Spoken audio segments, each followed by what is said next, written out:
दोस्तों नमस्कार। आज दिन 20 मई 2026 made plus health services limited company ने अपने Q4 FY26 के रिजल्ट्स अनाउंस कर दिए हैं। टोटल इनकम निकल के आई है 1884.98 करोड़, जो कि पास्ट क्वार्टर में थी 1824.35 crore and in last year for the same quarter it was 1525.40 crore. Total income figures में हमें क्वार्टर ऑन क्वार्टर 3.32% की इंक्रीमेंट, जबकि वाई ऑन वाई बेसिस में 23.57% की इंक्रीमेंट टोटल इनकम फिगर्स में नजर आती है। टोटल एक्सपेंसेस निकल के आए हैं 1804.63 करोड़, जो कि पास्ट क्वार्टर में थे 1751 crore and in last year for the same quarter it was 1464.28 crore. Total expenses figures में हमें क्वार्टर ऑन क्वार्टर 3.05% का इंक्रीमेंट, जबकि वाई ऑन वाई बेसिस में 23.24% की इंक्रीमेंट टोटल एक्सपेंसेस फिगर्स में नजर आती है। पैट फिगर्स कंपनी के निकल के आए हैं 63.97 करोड़, जो कि पास्ट क्वार्टर में थे 57.78 crore and in last year for the same quarter it was 51.32 crore.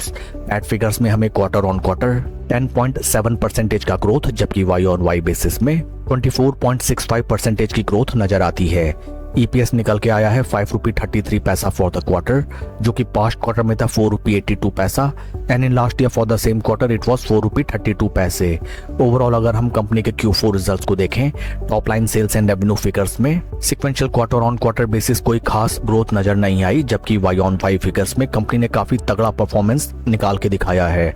In terms of PAT both sequential quarter on quarter and Y on Y basis company ने बेहतरीन परफॉर्मेंस Q4 में किया है। आइए अब हम चलते हैं शेयर के टेक्निकल चार्ट पैटर्न की तरफ। This is weekly time frame, जहां पे हमें नजर आता है that in technical terms stock अपने सभी इंपॉर्टेंट मूविंग एवरेजेस, जो कि है 20, 50 एंड 200 वीक मूविंग एवरेजेस, तीनों के ऊपर स्टॉक हमें राइट नाउ ट्रेड करता हुआ नजर आता है।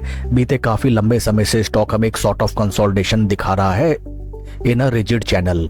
ऊपरी स्तरों में this is the important resistance points, जहां पे स्टॉक ने ऑलरेडी 2 बार आके ब्रीच आउट करने का अटेम्प्ट किया, but from upper price points stock में हमें एक तरफा और जबरदस्त गिरावट आती हुई नजर आई एंड राइट नाउ स्टॉक हमें उन्हीं रेजिस्टेंस लेवल्स के नियर अराउंड काफी लंबे समय से क्लोज कंसोलिडेशन करता हुआ नजर आता है।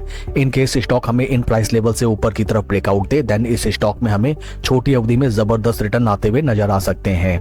इन केस स्टॉक हमें ब्रेकआउट देता है, देन आपको फोमो में कोई पोजीशन नहीं बनानी चाहिए, बल्कि स्टॉक जब एक जबरदस्त रैली फ्रॉम ब्रेकआउट पॉइंट्स दे एंड देन आफ्टर दैट हमें कंसोलिडेशन करता हुआ या प्रॉफिट बुकिंग का शिकार होता हुआ near around its 20 week moving averages trade करता हुआ दिखाई दे, at that point of time इस स्टॉक में स्लो स्टडी पोजीशन बनाइए एंड बेहतरीन रैली को एंजॉय कीजिए। Also at the time of making position you have to take consideration of your strict stop loss also. That's all for the video friends, please like and subscribe my channel.